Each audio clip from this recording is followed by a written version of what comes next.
Good afternoon, everyone. Welcome by my YouTube channel again. And today I have a very special guest.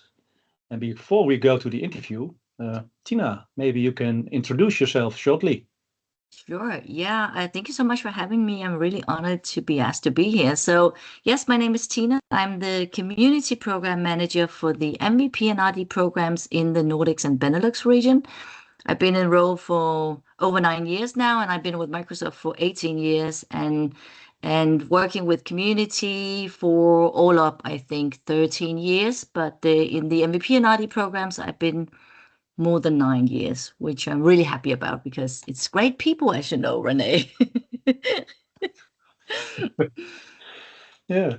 Can you share more about your role as a community program manager at Microsoft? And what does a typical day look at your side for you? Sure, yeah. So the community program manager teams are based in regions. So my region is the Nordics and Benelux. I'm based out of Denmark.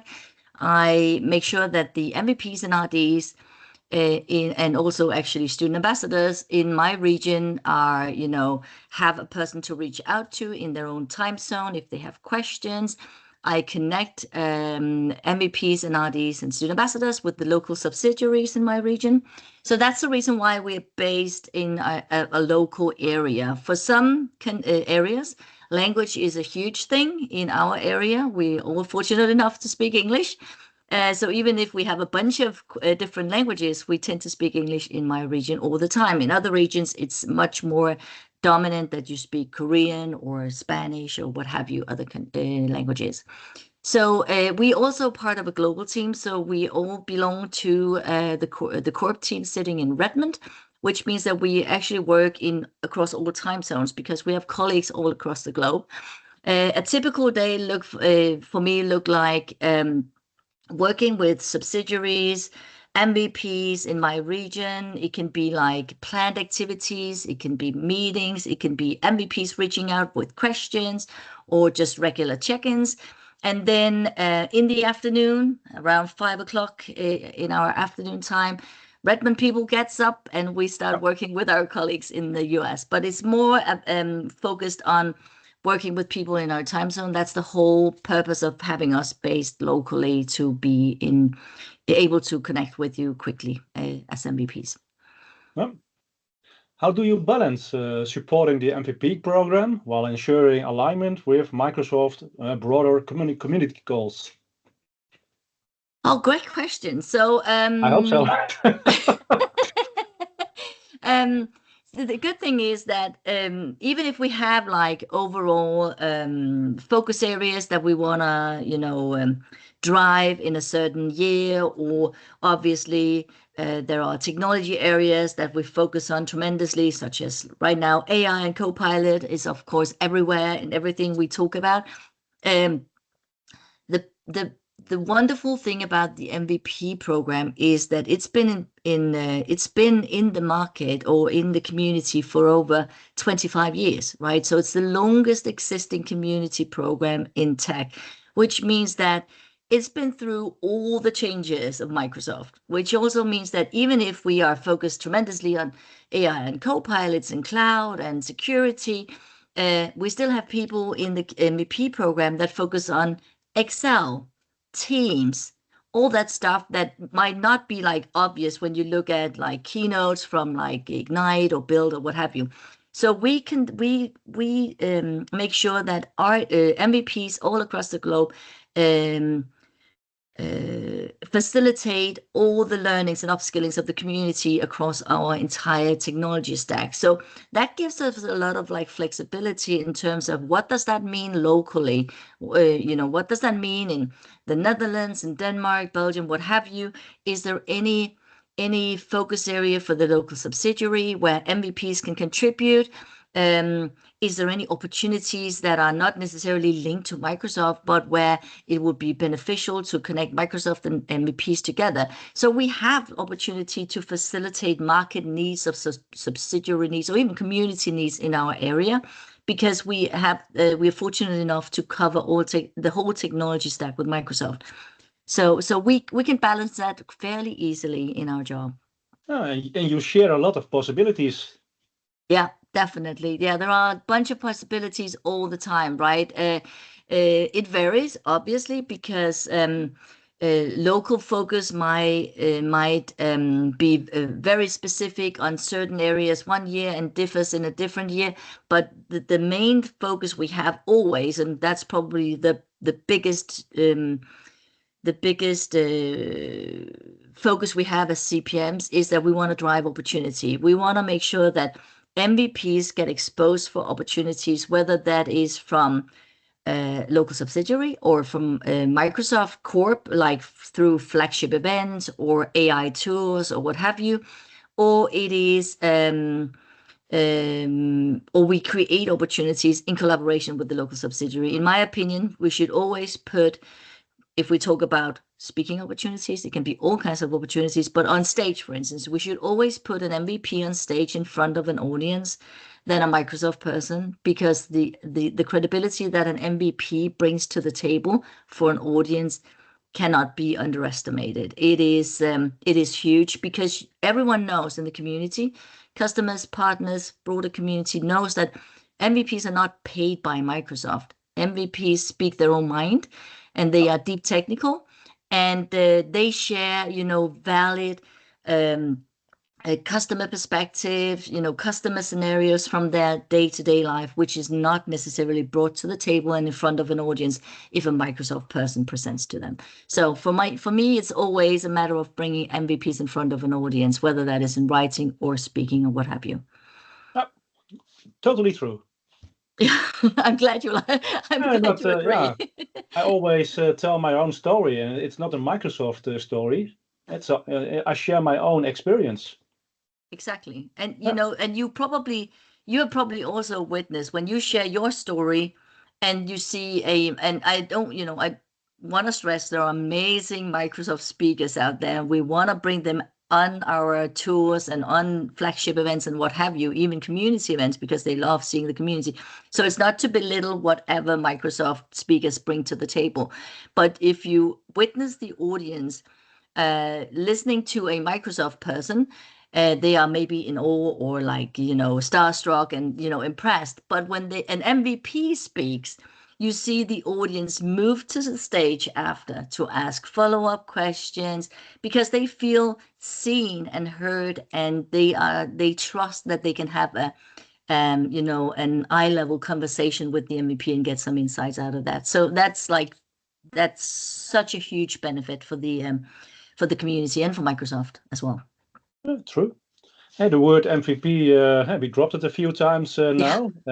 Can you explain what a Microsoft MVP program is and why it's a significant for the community? Yeah. So MVP is the abbreviation for most valuable professional.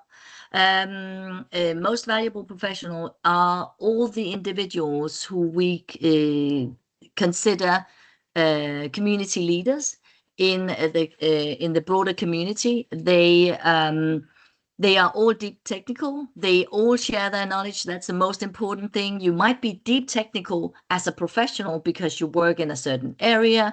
You're top of, you know everything about it. But if you're not sharing your knowledge with the broader community, you are not an MVP. MVPs take the responsibility on them to share their learnings, their knowledge with the broader community, to upskill the broader community, to help them on the journey, whether that is cloud or what have you. They bring them on the journey. So the MVP program is the hub for all of these individuals. Currently we have over 3,500 MVPs worldwide, as I said, across all Microsoft stack. If you want to become an MVP, you would initially start engaging in the community. That's the most important thing. If you haven't done that, don't even consider becoming an MVP. You might aspire to it, but you need to do the work first. And MVPs work really, really hard. But if you're then interested in the program, you can either reach out to the CPMs, such as myself, and you're more than welcome to reach out to me anytime, or to an MVP that you meet in the community when you're out there.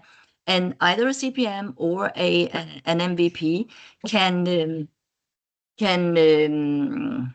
can nominate you to become an MVP. And when you're nominated, you will enter all your contributions, and you will be reviewed. And if you have the right contributions, the deep technical skill sets, the community impact, as we talk about, then you will be awarded MVP. So it takes a lot of like effort. And I want to stress maybe one of the other things, other being active in the community, being active for at least 12 months is important, because what we want to see is consistency. That is probably, and you will know this, Rene, consistency is the most important thing about being an MVP. Being on top of your technology, keep sharing and continue to share, because if you do not, you might become an MVP once, but then you won't get re-awarded. And the tough part of being an MVP is that you will be reviewed every single year. Every 12 months, we will look at your contributions again. And then we will decide whether you will be re-awarded as an MVP or you won't. So it is super tough to be an MVP. You might agree with me there, Rene. It costs some time. Yeah. But it's amazing too. I don't want to make it like, oh, it's such a hard job. It's amazing, but it needs to. The thing I always say to people who are interested in becoming MVP is like, it needs to be driven by passion. If you're not passionate, you will never make it, because it's really a lot of work. So I always compare it to those individuals who wanna do an Ironman or what have you. They can always find ways of getting up at 3 a.m. in the morning to do their swim lanes, and they can, get back home from work and run and whatever. And it's the same with you as MVPs, right? You do your professional job, you're super busy, and then you manage to fit in blog posts, talks, YouTube, code, what have you, anything outside, additionally on your outside your family life, anything like that. That takes a lot of effort, and if that's not driven by passion, it will just end up being a very tough job and not exciting. So it needs to come from passion, I would say. Yeah, and then you must have some ambition and to share knowledge. Yeah, definitely. You need to be willing to. Uh, all the MVPs I've spoken to, they always say, when I was new in this area or in tech, I went to this blog post, or I went to tech communities, or I went to GitHub, or any place like that. And this blog post from this person helped me tremendously, because I was stuck many times, and then I learned, and now I want to give back. I want to give back to the community. I want to be that person that helps new people in tech to jump the hoops faster than what I did, right? So it's passion, and it's the dedication to help people grow in tech, which is what drives MVPs that I speak to most. And I don't know if you agree, Rene. I agree totally, but I always had the feeling, hey, the MVP community is a very close community, and it's very technical, but it isn't.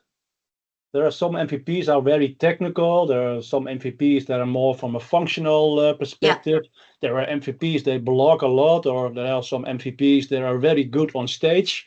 yeah. So for everybody, there is something. There's so much that, and that's right. You touch on something that is really important. There's so much diversity. I sometimes hear that when I speak to people who are interested. So they are like, oh, so I need to start blogging. Do I? And no, you don't need to start blogging. If you don't like blogging, if that's not the way that you communicate best, because that differs, right? Some people love writing, other people hate it because it's a lot of work, and it might be difficult for some people. Um, you don't need to blog. And other people was like, oh, do I need to speak on stage because I really don't want to, or I'm reluctant to try it because I never did. So either if you don't want to, you don't need to speak on stage, right? You can focus on your blogging or contributing to code, or do your YouTube channel or your podcast or whatever you want to do. But if you're interested in tapping into some of those new opportunities or new like channels you can communicate through, that's one of the things I like about the MVP community, is that then you can always reach out to someone and be like, hey, this podcast, how do you do this? And someone will share with you, oh, I did this, and don't do that. That's not the right way to do it. So I love how diverse it is, and I love how you can contribute in the way that you want. I also hear sometimes people say, I really like blogging, but this person, and then they mention some MVP who is very senior and is already like well known. He or she, they already blog about this, and I'm not sure that it makes any sense that I also blog about it. And what I say is like, your perspective will always be different than the other person. You have a different use case, or you have customer cases that were different, or where you were meeting other challenges and maybe you overcome them in a different way. So, there's no right or wrong for an MVP. If you're just passionate about technology and you're passionate about sharing your learning, you can do it in any way you want. And I think that's really brilliant, because audiences also, consume content in different ways. Some of us love to listen to podcasts because that's how we learn, or we like seeing presentations, or some are really good at reading like documentation, long blog posts and stuff. So as as differentiated the audience is, so does the MVPs as a whole need to be differentiated in order to accommodate different learning needs and what have you. So I think yeah, you're absolutely right. There's no right or wrong for being an MVP, as long as you're passionate and know your technology well. Yeah. How important is collaboration and mentorship within the MVP community for asking of aspiring contributors? Sorry. That's such a good question, and also Yeah. because it is really important, right? We touched upon it just a bit, right? You can always reach out. My impression is that I cannot recall any time where an MVP where I either reached out on behalf of a nominee or an existing MVP who was keen to try new areas or wanted to try to start speaking, whatever. If you reach out to an MVP, they would always, be willing to, have a conversation, start mentoring, coaching, give tips and tricks and things like that. And that goes for the broader community too. The beauty about MVPs is that they have the profile public on the MVP website. So if you are keen out there as a community member and you would like to learn more about uh, how is this community, how does it work, how do I, maybe you feel a little bit like restricted, maybe you do not find the right way into the community, but you're really keen to start contributing, you can just go into the MVP website and you can find an MVP in your area or in your technology area. And you have all their contact data through their social media and what have you. And I bet all MVPs will be happy to have a conversation or point people in the right direction if there's interest. And mentoring is like continues to be important throughout, even obviously before you become an MVP, even before you maybe get involved in community. Mentoring is really crucial. You need someone who can like show you the way, bring you into the conversations with the right people, connect you with the right people. It's critically important. Even if we tend to think that tech is such a small world, right? Everyone knows each other. It can be really tricky if you feel that you don't know anyone or you feel new to a community. When you then become an MVP, then it's also important with mentoring. Then you need to find your way in the MVP community. How do you engage with product groups? How do you engage with your peers and all that stuff? So I Yep. would say mentoring throughout, starting and when you're already an MVP, when you become an MVP is continuously super important. Yeah, I think we can make some steps in that process, and when becoming an MVP, Yeah, and get some more insights in all the product groups, all the teams channels, and all the information. Where is it?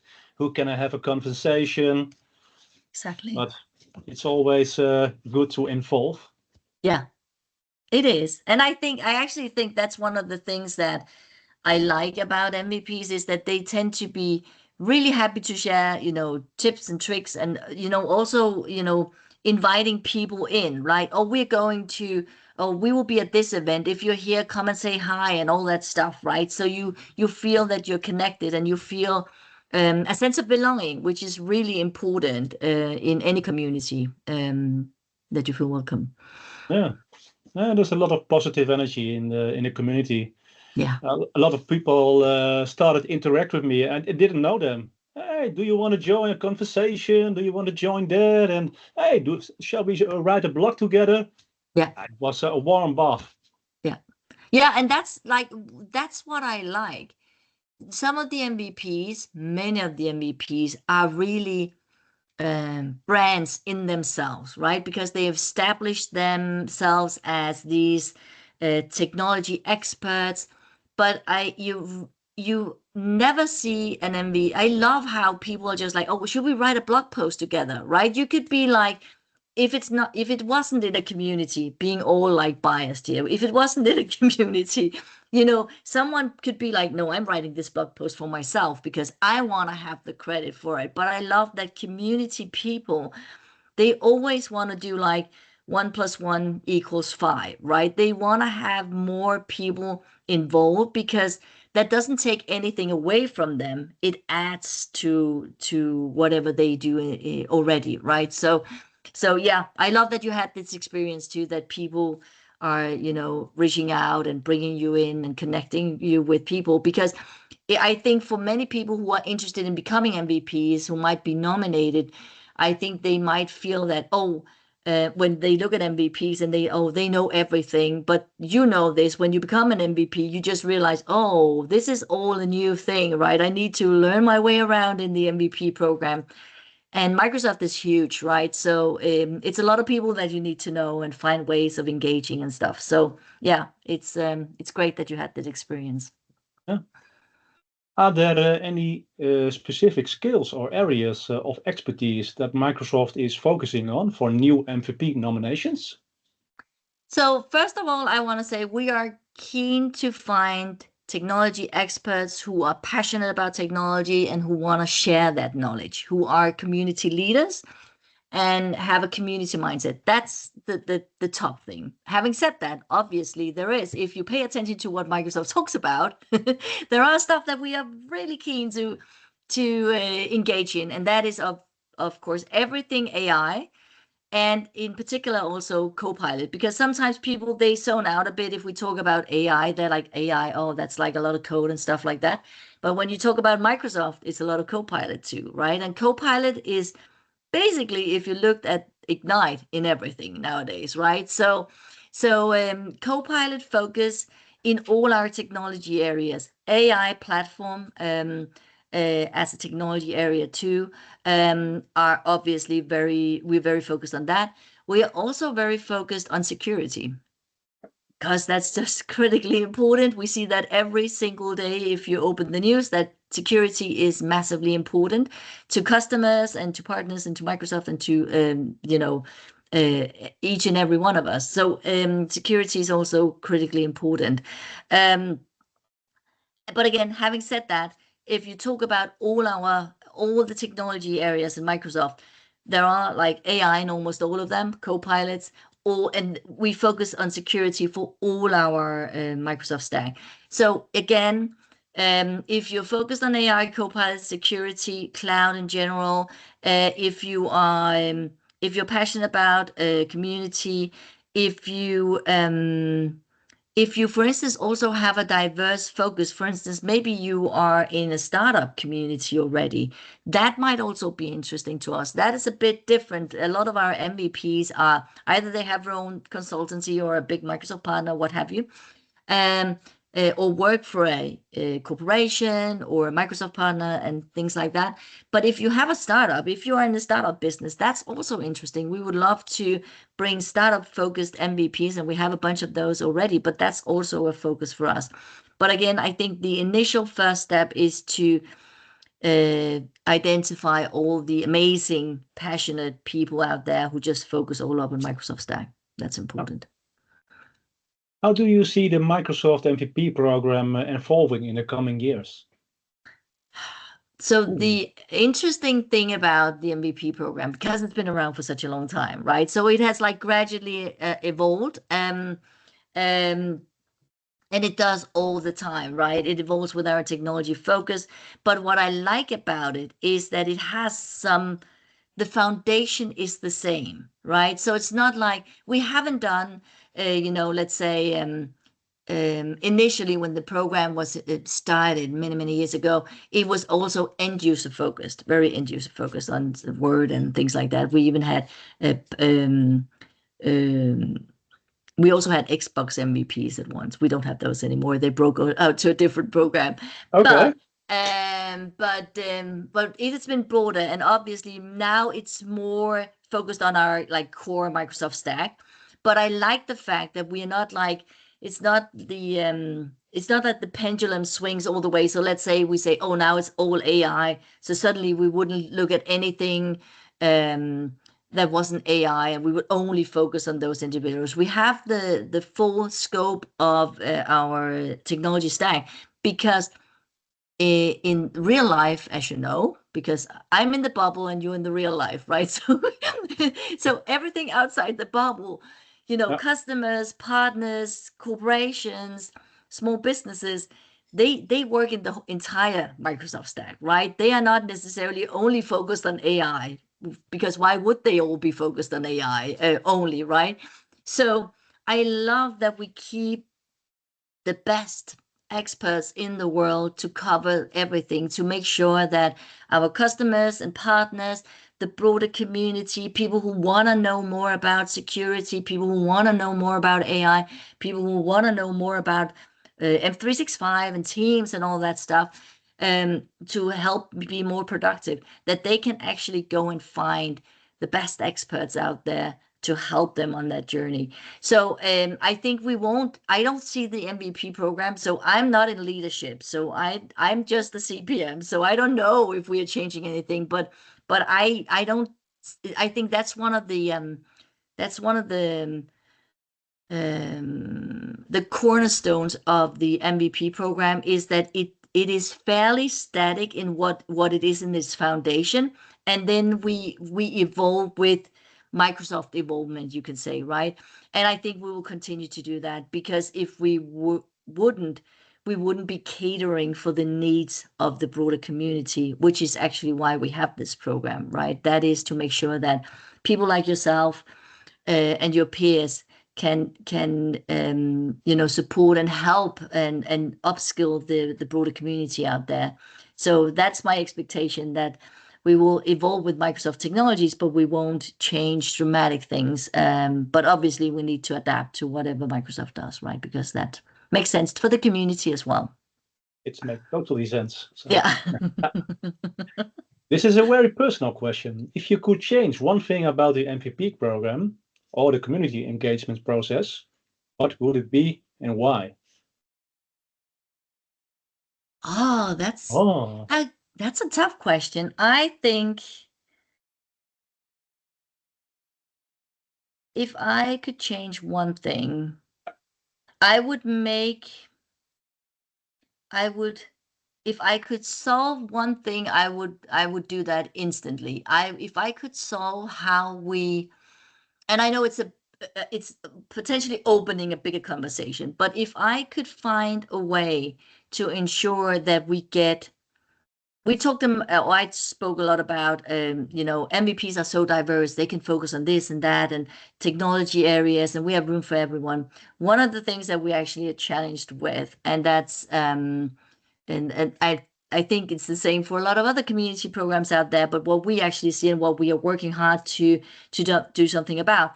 If I could change one thing there, that would be to make sure that we got more diverse in terms of ethnicity and gender to apply to become MVPs. There is, and I want to say, not to any surprise, most likely that the majority are men we have in the program.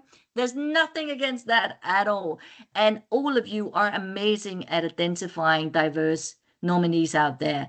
So it's not like, oh, so we don't see anything from the community. On the contrary, I have so many male MVPs who nominate women, people from diverse backgrounds, non-binary people.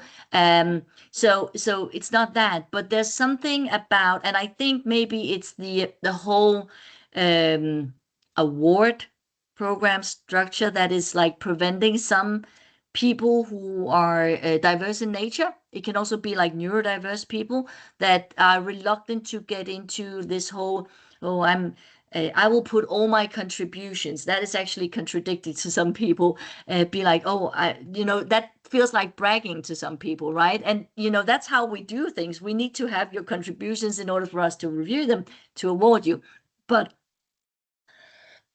the structure of the program, sorry, I have a bit of a cold. The structure of the program is somewhat limiting those audiences, and we're trying to find a way of that. And there's like so much science that looks into this, right? It even goes down to how do you put in even a simple thing like a job profile for a job, right? That some men react in some way, neurodiverse people that react in some way, women react in that way. So it's everything regarding language and things like that. So that if I could change that, I would love that, because obviously the community out there is complete diverse, right? We have men, women, young, older, different backgrounds, different countries, all that. And I would like that seen reflected in the MVP population. And it is getting better. Um, and I know when I said I'm opening up a bigger conversation, I know that it also has to do with why do girls and boys and girls with diverse backgrounds, different ethnicity, and things like that, why don't they go to IT universities? Why don't they start coding? All that stuff. So it goes back to like kindergarten almost, right? But we do see them out there in the community, so we need to find a way of embracing them and bring them in, because we see a great change, and I would love for it to happen even faster than what we see today. So I think that would be one of the things that I would change if I could. Oh, it's a very nice one, I believe. Yeah, yeah, Yeah. yeah. Can you tell us something about the renewal process? Yeah. Every MPP has to renew his MPP award every year. How does it work? Yeah, how does it work? That's a good question too. And it's important to talk about, I think, because that ties back to the whole conversation we had initially with like the passion-driven approach to this and why that is so critical.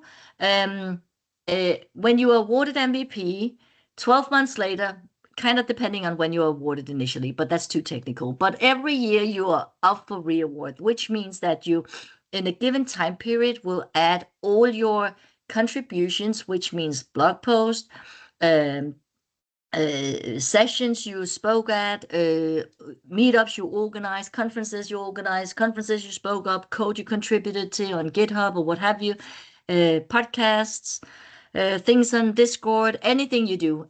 It needs to go into a list, which is on your profile, your MVP profile. So you have a given time to add your contributions 12 months back. And in there, it's important to add details, right? What did you do? When did you do it? What was your reach, right? I know the reach is like a whole thing in itself, right? But how many people read your blog post? How many people attended your session? How many people streamed your YouTube series, what have you? That is super critical. And then when you have submitted all of that, it goes into this whole review process where the product group in your technology area will review your contributions from a technical perspective, along with like also reach and things like that. But they focus very much on the technical side of things. Are you as technical as they would like you to be? Have your contributions changed? Have they become less technical? Have you done less contribution that previous year? uh, and things like that. And then CPMs review from you could say a region market perspective. So we add this layer. That's the reason why, other than in those areas where languages is a huge benefit or importance, we add the layer of local knowledge, right? So we know our populations in the different countries in across our region. Um, we know, for instance, if where basically sometimes it comes down to where do people live. Not that we track all of you where you live, but there are, if we see deviations in contributions, for instance, it might have something to do with that you live very high up in Norway, where you are, there's not as many people, but you actually have like sessions every week, and then you also travel to conferences and stuff like that. So you add that layer of local knowledge, you add that layer of insight on your population, and then we either we agree initially or we do not necessarily agree, and then we debate about it, and then we find a solution. So it's three people reviewing every single MVP, or at least three people, I would say, like three orgs reviewing MVPs every single year.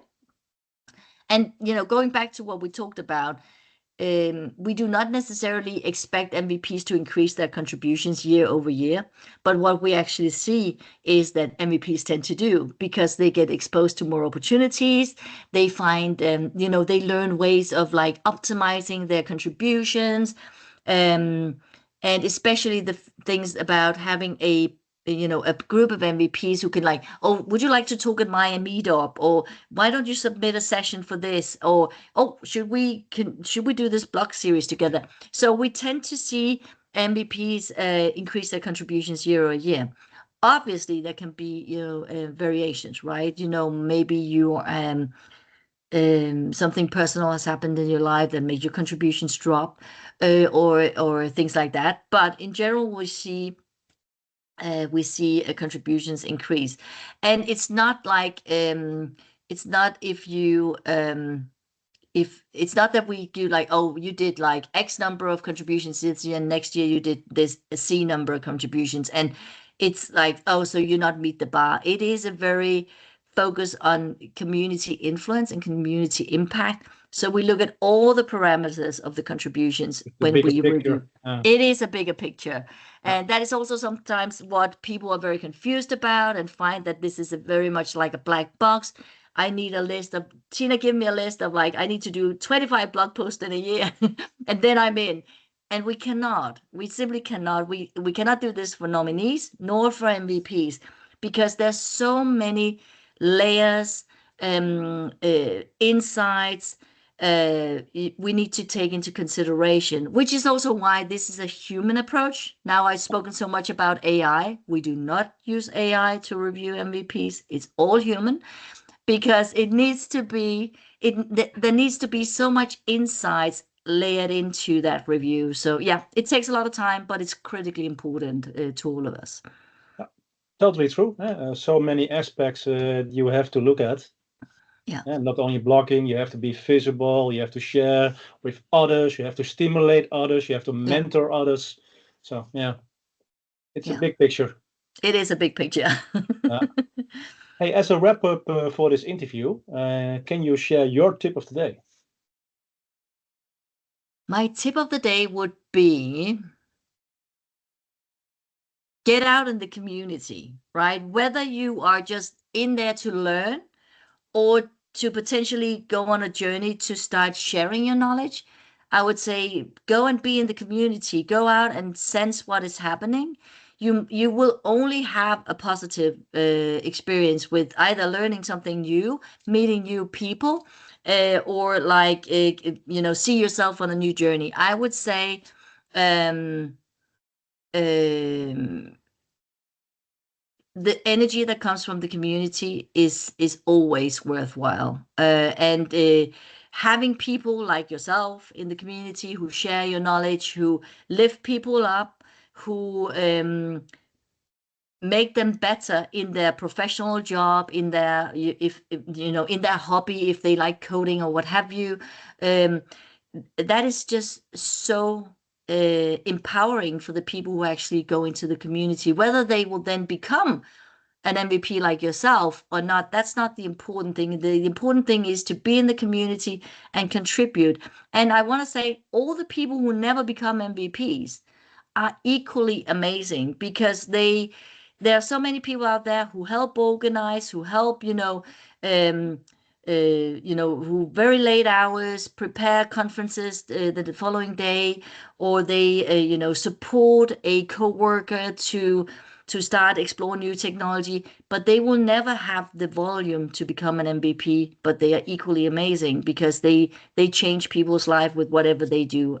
Because it takes a village to put all the stuff in place that all MVPs and community members do for the broader community every single day. So yeah, get out in the community, learn new people, learn new technology. That will be my tip of Oh, the day.